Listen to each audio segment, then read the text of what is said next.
গত মাসে এসএসকেমে নতুন উডমান ২ ব্লকের উদ্বোধন করেছেন মুখ্যমন্ত্রী মমতা বন্দ্যোপাধ্যায়।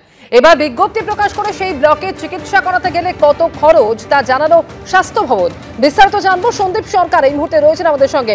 সন্দীপ, উডমান ২ নম্বর ব্লকের চিকিৎসার খরচ নিয়ে যে বিজ্ঞপ্তি, ঠিক কি রয়েছে তাতে?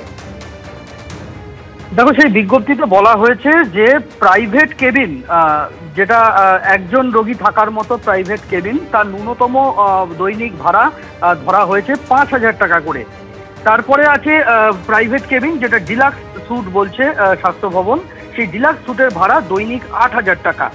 এইচডিইউ হাই ডিপেন্ডেন্সি ইউনিট, সেখানকার দৈনিক ভাড়া সরকারের তরফ থেকে বেঁধে দেওয়া হয়েছে দৈনিক ১২,০০০ টাকা। তবে এই ১২,০০০ টাকার মধ্যে ভেন্টিলেশন এবং বাইপ্যাপ সাপোর্টের সুবিধা মিলবে না, তার খরচ আলাদা।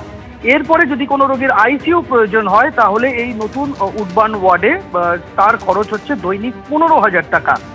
এই যে রেট চার্ট প্রকাশ করেছে সরকার, এখানে সরকারের তরফে বলা হয়েছে যে এটা অলাভজনক মডেলে এটা করা হয়েছে।